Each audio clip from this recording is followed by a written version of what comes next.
السلام عليكم البنات، كنتمنى تكونوا كاملين بخير وعلى خير. في هذا الفيديو ان شاء الله غادي ندوي لكم على العادات اللي كنديرهم كل صباح وبدلوا لي بزاف في حياتي، وحتى نتوما الا جربتوا وطبقتوهم كل نهار اكيد غادي تحسوا بتغيير كبير في نفسيتكم وفي الطاقه اللي غادي تكون عندكم باش تدوزوا نهاركم. يلا نبداو.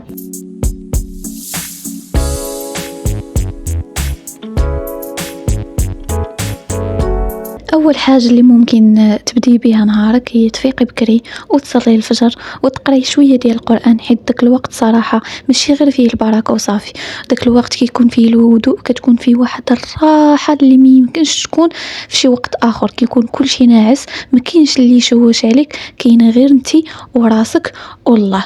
تقدري تصلي تقراي قران وتدعي بداك الشيء اللي بغيتي. جربيها غير سيمانه وغادي تشوفي الفرق. ثاني عاده وكنتمنى الصراحه ما تبقيش ديرها هي عافاك ملي تحلي عينيك ما تشديش التليفون وتدخلي لمواقع التواصل الاجتماعي.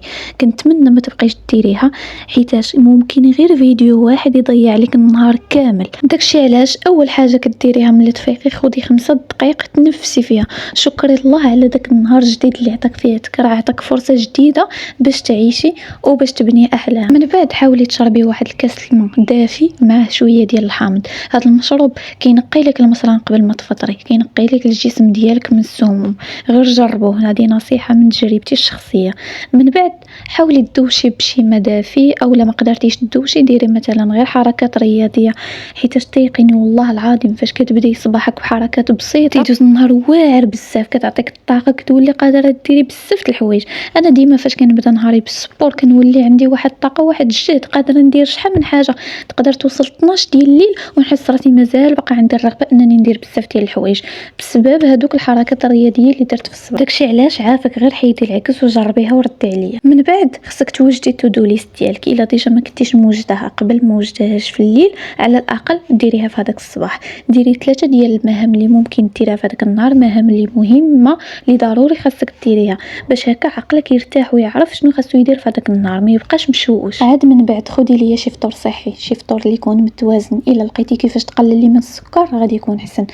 فطور اللي يكون مزيان، فطري مزيان، ومن بعد هذيك الساعه الا ديجا عندك القرايه ممكن تمشي تقراي، عندك خدمه تمشي تخدمي وتكملي نهارك عادي. وكوني متاكده الا بديتي نهارك بهذا الروتين وبهذه العادات والله حتى نهارك يدوز مزيان، غيدوز كله انرجي بوزيتيف. وما تنسيش كيف ما كيقولوا النهار الزين كيبان من صباحه. داكشي علاش ركزي لي على الصباح مزيان يدوز زوين ويدوز بعادات صحيه وعادات اللي مزيانه اللي ممكن انها تاثر لك على نهارك. واخيرا الصباح هو بدايه جديده لحياه جديده، حاولي تبداي صباحك بطاقه ايجابيه زوينه. وإلا عجبك الفيديو خلوا معكم اشتراك وفعلوا الجرس باش هكا يوصلكم ديما الجديد، وان شاء الله نتلاقاو في الفيديو الجاي.